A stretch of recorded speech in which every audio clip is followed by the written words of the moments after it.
تو دوست جو ہیں وہ سیریسلی کہتے ہیں کہ ہمارا ایک بیٹا کو ہم باہر سیٹل کرنا چاہتے ہیں.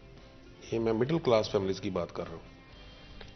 یعنی وہ کہتے ہیں کہ یار اب صورتحال یہ ہے کہ ہم آنیسٹلی سمجھتے ہیں کہ ہمارے باہر بھی کچھ ارینجمنٹ ہونی چاہیے کہ اگر یہاں پہ کچھ ان ٹو ڈو ہوتا ہے, کچھ مسائل پیدا ہوتے ہیں, تو ہم اپنے بچوں کے ساتھ ہم کہیں ایسی جگہ پہ شفٹ ہو سکیں جہاں پہ ہمارا کوئی انتظام موجود ہو.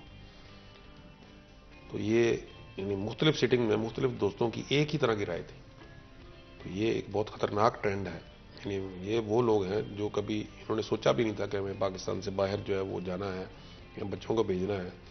تو انہوں نے اپنے بچوں کو ایجوکیشن کے لیے بھیجا ہوا تھا. تو میں نے ان کو پوچھا کہ وہ کب آ رہے ہیں, تو انہوں نے کہا جی میرا تو خیال ہے کہ ان کو نہیں آنا چاہیے. تو جو بندہ اپنے بیٹے کو بھیج کے اور یہ وہ ہیں جن کے معاملہ ٹھیک ہیں, یعنی ان کو روزی روٹی کا مسئلہ نہیں ہے, ان کو اپنا فیوچر کا بھی مسئلہ نہیں ہے, لیکن وہ ملک کے حالات دیکھ کے وہ سمجھتے ہیں کہ شاید یہاں پہ رہنا سیف ہی نہیں ہوگا اور یہاں پہ شاید ملک کا کیا بنے گا. یعنی اس طرح کی جب تھاٹ جو ہے وہ جنرل پبلک میں آ جائے تو میں سمجھتا ہوں کہ یہ بڑی ڈینجرس بات ہے کہ اور آپ کی بات درست ہے کہ اس وقت جو بھی نوجوان ہے وہ اپنا فیوچر جو ہے وہ باہر دیکھ رہا ہے, یہاں پہ اس کو اپنا فیوچر ان حالات میں تو نظر نہیں آ رہا. یہاں پہ تو وہی رہ جائے گا پھر جو جا نہیں سکے گا. اینڈ لانگ ٹرم میں دیٹ ڈز مین کہ ہم اکنامکلی پرابلی گرو نہیں کر پائیں گے. کون سے اس طرح کے سیکٹرز ہیں جو آپ دیکھتے ہیں کہ پوٹینشلی بہتر طریقے سے ہماری اکانومی میں پازیٹیولی کنٹریبیوٹ کر سکتے؟ دیکھیں ہمارے یہاں جیسے میں نے پہلے عرض کیا نا کہ وسائل کی کمی نہیں ہے, کمی نہیں, پوٹینشیل کی بھی کمی نہیں ہے. ہماری اکانومی میں ایگریکلچر کا حصہ 19 پوائنٹ سم ہے, یعنی 20% ہے, اور اس 20% میں سے لائف سٹاک کا شیئر جو ہے وہ 62% ہے ہمارے جی ڈی پی میں. ہماری سبسڈیز کا سارا انحصار جو ہے ایگریکلچر پہ جو 38% ہے, یعنی ہم ان کو سبسڈیز دیتے ہیں. ہمارا لائف سٹاک جو 62% کنٹریبیوٹ کرتا ہے اس میں ہم اس کو سبسڈی نہیں دیتے, ہمارا اس کے اوپر فوکس نہیں ہے. یہ ایک ایسا سیکٹر ہے جیسے آپ نے ابھی فرمایا نا کہ کون سے اگر ہم توجہ کریں, یہ ایک ایسا سیکٹر ہے کہ جس پہ ہماری توجہ نہیں ہے. یہ بڑا ان فیشنیبل سا, بڑا ان گلیمرس سا اس کو سیکٹر سمجھا جاتا ہے, لیکن وہ نیگلیکٹڈ ہونے کے باوجود ہماری اکانومی میں تقریباً 12.5% اگر اس کو ہم سپریٹ کر لیں تو ہماری جی ڈی پی میں 12.5% شیئر ہے اس کا, نیگلیکٹڈ ہونے کے باوجود. تو آپ امیجن کریں کہ اگر ہماری توجہ اس چیز پہ ہو جائے, یعنی اگر گورنمنٹ اس کو سیریسلی لے, اور یہ دیکھیں ہمارے ملک کی جو 65% آبادی دیہات میں رہتی ہے اس وقت, ان کا تو ڈائریکٹ اس کے ساتھ تعلق ہے, وہ ڈائریکٹلی انوالوڈ ہیں اس کے ساتھ. میرا تو جو موقف ہوتا ہے, ہماری میٹنگز بھی جب ہوتی ہیں یہ ایگریکلچر کے اوپر یا لائف سٹاک کے اوپر اپنا پنجاب لیول پہ یا فیڈرل لیول پہ, تو میری تو ایک ہی ریکویسٹ ہوتی ہے کہ جو ہم ایگریکلچر کو سبسڈیز دیتے ہیں یا مراعات دیتے ہیں یا ہم توجہ دیتے ہیں, ہم اس کو یعنی اس لائف سٹاک کو برابر شیئر دے دیں اس میں. اگر اس کا جی ڈی پی میں حصہ جو ہے ایگریکلچر میں 62% ہے تو ہم اس کی بانٹ جو ہے شیئر کی 62% کے حساب سے کر دیں, تو میں سمجھتا ہوں کہ وہ ڈبل اپنا شیئر کر دے گی اکانومی میں. تو اس ایک سیکٹر کے اوپر توجہ دینے سے ہمیں اتنا بڑا امپیکٹ آ سکتا ہے, اور ہمیں ملک کو ڈالرز کی ضرورت ہے. ہمارے جو ایکسپورٹس ہیں لائف سٹاک کی یا ہمارے جو ہے اپنا بیف کی یا اس کے پروڈکٹس کی یا ادر چیزوں کی, وہ ہم بہت بڑھا سکتے ہیں, بڑا ہم پیسہ کر سکتے ہیں اس کے ساتھ. اور جیسے فوڈ سیکیورٹی اس وقت ساری دنیا کا مسئلہ ہے, تو میں سمجھتا ہوں کہ یہ ایک ایسا سیکٹر ہے کہ جس کے اوپر توجہ کرنے سے ہم اس کو چھوٹا نہ سمجھیں, اس کو ہم ان فیشنیبل نہ سمجھیں. بدقسمتی سے ہمارے جو ہم فیڈرل یا پروونشل لیول پہ اپوائنٹمنٹس ہمارے ہوتی ہیں, ہمارے جو بیوروکریٹس ہیں وہ اس کو کھڈ لائن پوسٹنگ سمجھتے ہیں لائف سٹاک کی, کہ نالائق افسر جو ہوتا ہے اس کو بھیجا جاتا ہے یا کسی کو 2-3 مہینے کے لیے اگر اس کو پوسٹ کیا جاتا ہے. یعنی یہ ایسے شعبے ہیں جن میں آپ کھڈ لائن پوسٹنگ لگا دیتے ہیں یا سٹاپ گیپ ارینجمنٹ کے طور پہ لگاتے ہیں. حالانکہ ان میں لانگ ٹرم پالیسیز چاہیے, ان میں مضبوط کینڈیڈیٹس چاہیے, ان میں قابل لوگ چاہیے کہ جو ان کو آگے بڑھا سکے. تو تھوڑی توجہ سے بہت آگے ہم جا سکتے ہیں. ہمارے بہت سارے مسائل جو ہیں اس کا بوجھ یہی اٹھا سکتے ہیں سیکٹر جو ہے. اپنی پارٹی کی طرف سے کیا کہیں گے عوام کو, ووٹرز کو؟ دیکھیں جو ڈاکٹر صاحب کی سوچ ہے نا جی, وہ ہمیشہ بیداری شعور کی رہی ہے اور وہ تربیت کے حوالے سے رہی ہے, کریکٹر بلڈنگ کے حوالے سے رہی ہے. ہمارے ملک میں سمجھتا ہوں کہ بڑا امپورٹنٹ ہے کہ عوام الناس کا جو ہے وہ اس کو کریکٹر کی اسٹرینتھ کی طرف لایا جائے. دنیا میں ہم سمجھتے ہیں کہ ہم جو ہے وہ ترقی کریں گے یا ہم نے بڑی ترقی کی ہے, تو میں نے تو دنیا میں نہیں دیکھا کہ کوئی قوم جو ہے وہ کرپٹ ہو اور وہ دنیا میں ترقی یافتہ قوم ہو یا وہ ترقی کر پائے. سب سے پہلے تو جو ہے وہ کرپشن جو ہے یا کریکٹر جو ہے اس کو بلڈ کرنے کی ضرورت ہے کہ جب کریکٹر بلڈ ہوں گے تو پھر وہ قومیں ترقی کریں گی. پلوں سے, سڑکوں سے, ہاسپٹل سے, ان کے بنانے سے قومیں ترقی نہیں کرتی. یہ تو ضروریات ہیں. قومیں ترقی جو ہے وہ کریکٹر سے کرتی ہیں. ہمیں اپنی قوم کا کریکٹر جو ہے وہ میں سمجھتا ہوں اس کو مضبوط کرنے کی ضرورت ہے, اس کے اوپر کام کرنے کی ضرورت ہے. ڈاکٹر صاحب کی ساری جد و جہد جو ہے ان کے جو ہے 35-40 سال کی جد و جہد جو ہے وہ کریکٹر بلڈنگ کی جد و جہد ہے. انہوں نے کریکٹر کے اوپر کام کیا ہے.